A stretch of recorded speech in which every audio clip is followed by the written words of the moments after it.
नमस्कार खबरां दे इस बुलेटिन विच तुहाडा स्वागत है। मैं हां तरनजीत कौर। पहला पेश ने चुणवीआं खबरां।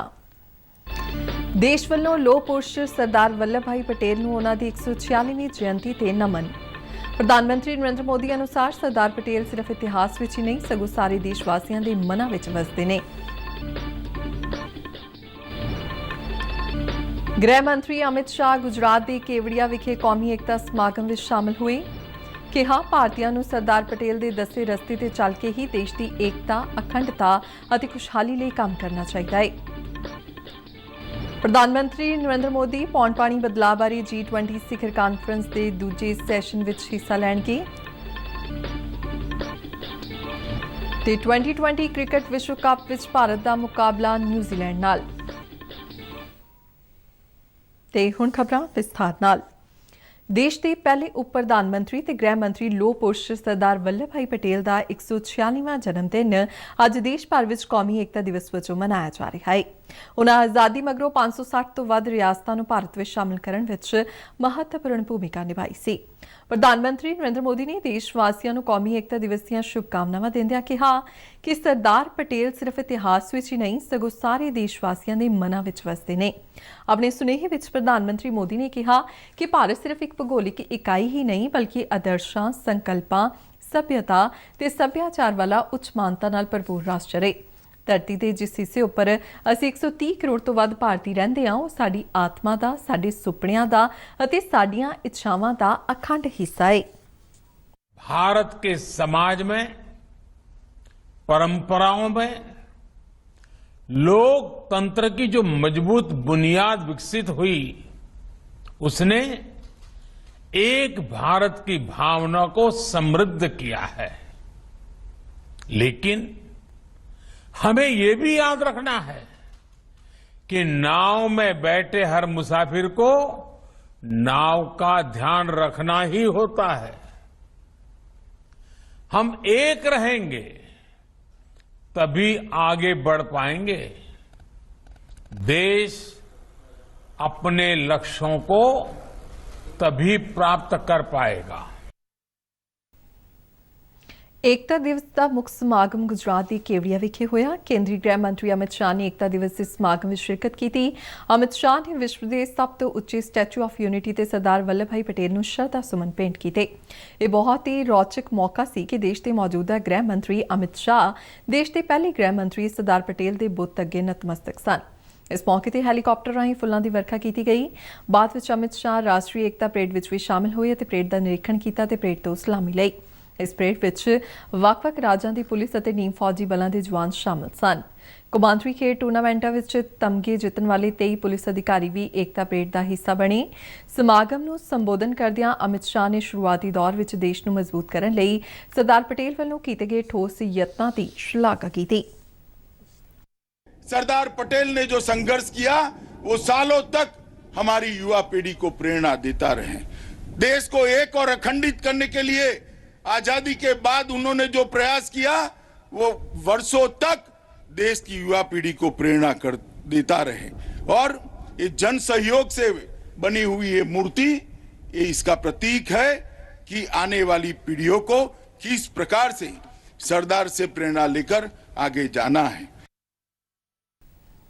केंद्रीय सूचना ते प्रसारण और युवा मामले ते खेड मंत्री अनुराग ठाकुर ने आधुनिक भारत के निर्माता लोह पुरुष सरदार वल्लभ भाई पटेल की जयंती ते उन्होंने नमन किया है। अपने ट्वीट में अनुराग ठाकुर ने कहा कि राष्ट्र की एकता अखंडता मजबूत बनाने और देश के एकीकरण में सरदार वल्लभ भाई पटेल का योगदान भुलाया नहीं जा सकता ते वो आने वाली पीढ़ियों लिए प्रेरणा का सोमा बने रहणगे। इधर पंजाब के मुख्यमंत्री चरणजीत सिंह चन्नी ने सरदार वल्लभ भाई पटेल के जन्म दिवस संबंधी अज राष्ट्रीय एकता दिवस के मौके पर लोगों को बधाई दी है। जलंधर विखे सीमा सुरक्षा बल पंजाब के फ्रंटियर हैडकुआटर में कौमी एकता दिवस के संबंध में मार्च पास्ट का आयोजन किया गया। DIG प्रतुल गौतम ने परेड तो सलामी लई। कौमी एकता दिवस के संबंध में कल फ्रंटियर हैडकुआटर समेत होरनां सारियां सरहदी चौंकियां ते जवानां ने एकता ते अखंडता की सौं लई सी। ਆਜ਼ਾਦੀ ਕਾ ਅੰਮ੍ਰਿਤ ਮਹੋਤਸਵ ਨੂੰ ਸਮਰਪਿਤ ਆਜ਼ਾਦੀ ਕਾ ਸਫ਼ਰ ਤਹਿਤ ਅਸੀਂ ਭਾਰਤ ਦੀ ਆਜ਼ਾਦੀ ਵਿੱਚ ਯੋਗਦਾਨ ਪਾਉਣ ਵਾਲੇ ਵੱਖ-ਵੱਖ ਮੰਨੇ ਪਰਮੰਨੇ ਅਤੇ ਗੁਮਨਾਮ ਆਜ਼ਾਦੀ ਸੰਗਰਾਮੀਆਂ ਦੇ ਜੀਵਨ ਦੇ ਪਹਿਲੂਆਂ ਤੋਂ ਤੁਹਾਨੂੰ ਜਾਣੂ ਕਰਵਾਉਂਦੇ ਹਾਂ। ਇਸ ਤੋਂ ਇਲਾਵਾ ਆਜ਼ਾਦੀ ਦੇ ਸੰਘਰਸ਼ ਨਾਲ ਜੁੜੀਆਂ ਹੋਰ ਗਤੀਵਿਧੀਆਂ ਬਾਰੇ ਵੀ ਦੱਸਦੇ ਹਾਂ। ਅੱਜ ਦੀ ਕੜੀ ਵਿੱਚ ਅਸੀਂ ਤੁਹਾਨੂੰ ਸਰਦਾਰ ਵੱਲਭ ਭਾਈ ਪਟੇਲ ਅਤੇ ਆਚਾਰਿਆ ਨਰਿੰਦਰ ਦੇਵ ਦੇ ਜੀਵਨ ਬਾਰੇ ਜਾਣਕਾਰੀ ਦੇ ਰਹੇ ਹਾਂ, ਜਿਨ੍ਹਾਂ ਦਾ ਅੱਜ ਜਨਮ ਦਿਨ ਹੈ।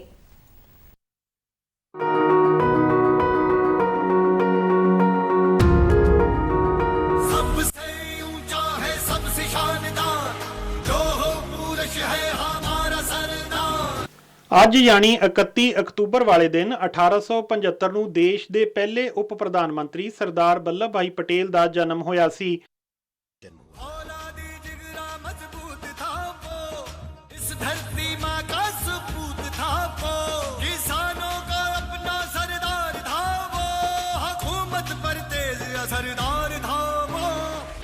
ਭਾਰਤ ਦੇ ਲੌਹ ਪੁਰਸ਼ ਦੇ ਨਾਮ ਨਾਲ ਜਾਣੇ ਜਾਂਦੇ ਪਟੇਲ ਦੀ ਜਯੰਤੀ ਰਾਸ਼ਟਰੀ ਏਕਤਾ ਦਿਵਸ ਦੇ ਤੌਰ ਤੇ ਮਨਾਈ ਜਾਂਦੀ ਏ। ਗੁਜਰਾਤ ਦੇ ਨਾਡੀਆਡ ਵਿੱਚ ਜੰਮੇ ਵੱਲਭ ਭਾਈ ਜਵੇ ਭਾਈ ਪਟੇਲ ਅਤੇ ਲਾਡਵਾ ਦੀਆਂ 6 ਸੰਤਾਨਾਂ ਵਿੱਚੋਂ ਇੱਕ ਸਨ।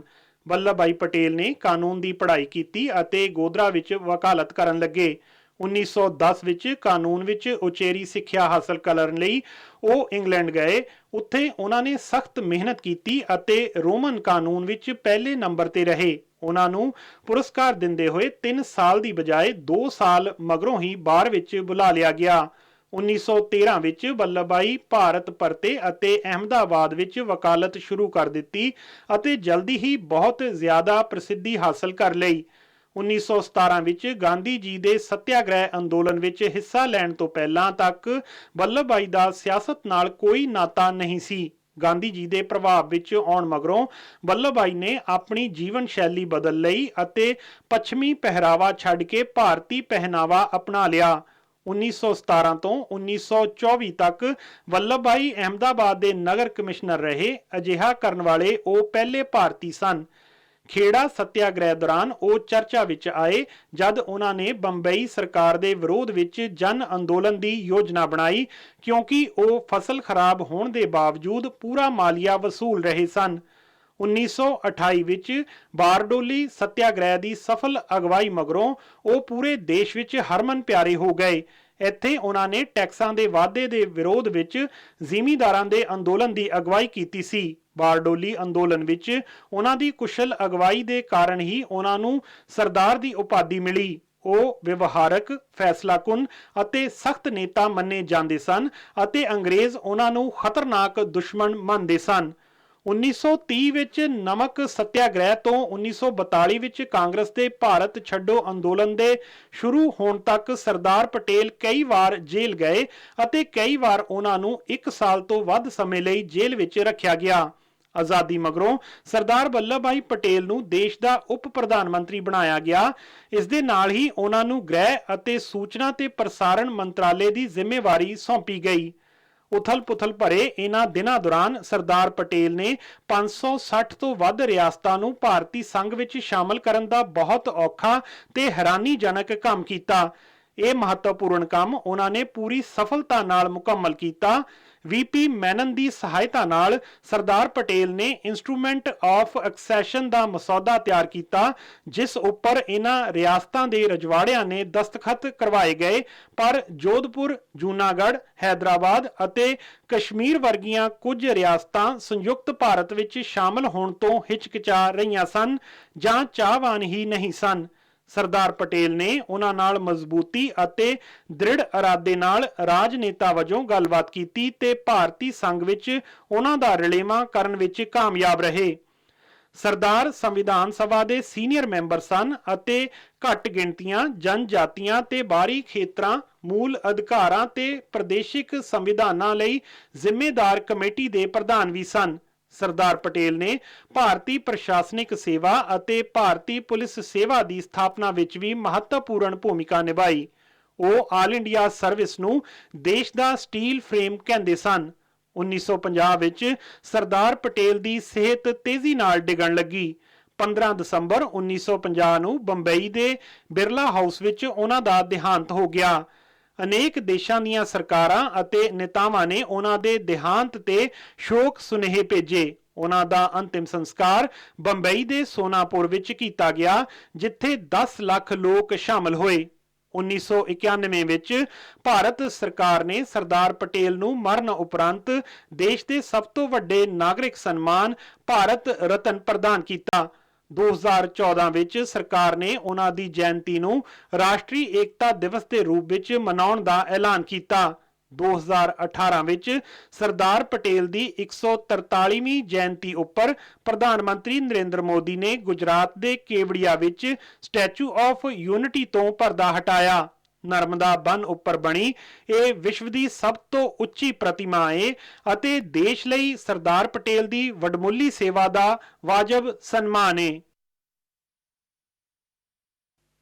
ਅੱਜ ਆਚਾਰਿਆ ਨਰਿੰਦਰ ਦੇਵ ਦੀ ਵੀ ਜਯੰਤੀ ਹੈ। ਭਾਰਤੀ ਸਮਾਜਵਾਦ ਦੇ ਸਭ ਤੋਂ ਵੱਧ ਪ੍ਰਭਾਵਸ਼ਾਲੀ ਨੇਤਾਵਾਂ ਵਿੱਚੋਂ ਇੱਕ ਆਚਾਰਿਆ ਨਰਿੰਦਰ ਦੇਵ ਦਾ ਜਨਮ ਉੱਤਰ ਪ੍ਰਦੇਸ਼ ਦੇ ਸੀਤਾਪੁਰ ਵਿੱਚ 31 ਅਕਤੂਬਰ 1899 ਵਿੱਚ ਹੋਇਆ ਸੀ। ਉਹਨਾਂ ਨੇ ਇਲਾਹਾਬਾਦ ਯੂਨੀਵਰਸਿਟੀ ਤੋਂ ਕਾਨੂੰਨ ਦੀ ਡਿਗਰੀ ਲਈ ਅਤੇ ਉਸੇ ਵੇਲੇ ਵਕਾਲਤ ਸ਼ੁਰੂ ਕਰ ਦਿੱਤੀ, ਪਰ ਉਹਨਾਂ ਦੀ ਰੁਚੀ ਬੌਧਿਕ ਕਾਰਜਾਂ ਵਿੱਚ ਸੀ। ਇਸ ਲਈ ਉਹ 1921 ਵਿੱਚ ਕਾਸ਼ੀ ਵਿਦਿਆਪੀਠ ਵਿੱਚ ਇਤਿਹਾਸ ਪੜ੍ਹਾਉਣ ਲੱਗੇ। ਬਾਅਦ ਵਿੱਚ ਉਹ ਲਖਨਊ ਯੂਨੀਵਰਸਿਟੀ ਅਤੇ ਬਨਾਰਸ ਹਿੰਦੂ ਯੂਨੀਵਰਸਿਟੀ ਦੇ ਉਪ ਕੁਲਪਤੀ ਬਣੇ। ਉਹ ਇਤਿਹਾਸ, ਪੁਰਾਤਤਵ ਵਿਗਿਆਨ, ਧਰਮ ਦਰਸ਼ਨ ਸ਼ਾਸਤਰ ਅਤੇ ਸੰਸਕ੍ਰਿਤੀ ਦੇ ਵਿਦਵਾਨ ਸਨ। ਲਾਲ ਬਹਾਦਰ ਸ਼ਾਸਤਰੀ, ਕਮਲਾਪਤੀ ਤ੍ਰਿਪਾਠੀ ਅਤੇ ਚੰਦਰ ਸ਼ੇਖਰ ਉਹਨਾਂ ਦੇ ਕੁਝ ਪ੍ਰਮੁੱਖ ਵਿਦਿਆਰਥੀ ਸਨ। ਆਜ਼ਾਦੀ ਅੰਦੋਲਨ ਦੌਰਾਨ ਆਚਾਰਿਆ ਨੂੰ ਅਕਸਰ ਜੇਲ੍ਹ ਭੇਜਿਆ ਗਿਆ। 1940 ਵਿੱਚ ਜਦ ਗਾਂਧੀ ਜੀ ਨੇ ਸੱਤਿਆਗ੍ਰਹਿ ਸ਼ੁਰੂ ਕੀਤਾ ਤਾਂ ਖਰਾਬ ਸਿਹਤ ਦੇ ਬਾਵਜੂਦ ਆਚਾਰਿਆ ਅੱਗੇ ਆਏ ਤੇ ਜੇਲ੍ਹ ਗਏ। ਜੇਲ੍ਹ ਵਿੱਚ ਰਹਿਣ ਦੌਰਾਨ ਉਹਨਾਂ ਦੀ ਸਿਹਤ ਬਹੁਤ ਖਰਾਬ ਹੋ ਗਈ, ਪਰ ਜੇਲ੍ਹ ਉਹਨਾਂ ਦੇ ਵਿਦਵਾਨ ਵਾਲੇ ਕਾਰਜਾਂ ਲਈ ਬਹੁਤ ਫਾਇਦੇਮੰਦ ਵੀ ਰਹੀ, ਕਿਉਂਕਿ ਇਸ ਦੌਰਾਨ ਉਹਨਾਂ ਨੇ ਖੂਬ ਅਧਿਐਨ ਕੀਤਾ ਅਤੇ ਕਾਫੀ ਕੁਝ ਲਿਖਿਆ।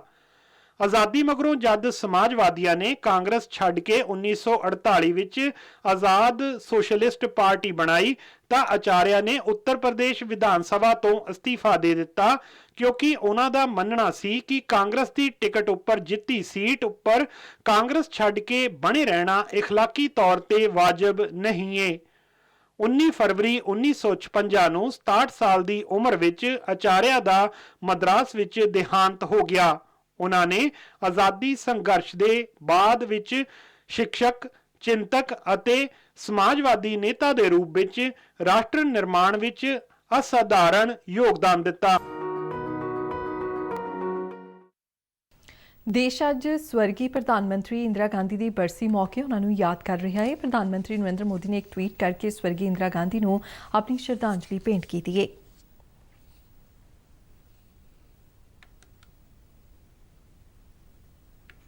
ਰੋਮ ਵਿੱਚ ਅੱਜ G20 ਸਿਖਰ ਕਾਨਫਰੰਸ ਦੇ ਆਖਰੀ ਦਿਨ ਮੈਂਬਰ ਮੁਲਕਾਂ ਦੇ ਨੇਤਾ ਪੌਣ ਪਾਣੀ ਬਦਲਾਅ ਤੇ ਵਾਤਾਵਰਣ ਤੇ ਪੱਕੇ ਵਿਕਾਸ ਵਰਗੇ ਮੁੱਦਿਆਂ ਤੇ ਵਿਚਾਰ ਵਟਾਂਦਰਾ ਕਰਨਗੇ। ਦੁਨੀਆ ਦੇ ਹੋਰ ਨੇਤਾਵਾਂ ਨਾਲ ਪ੍ਰਧਾਨ ਮੰਤਰੀ ਨਰਿੰਦਰ ਮੋਦੀ ਕਾਨਫਰੰਸ ਵਿੱਚ ਹਿੱਸਾ ਲੈ ਰਹੇ ਨੇ।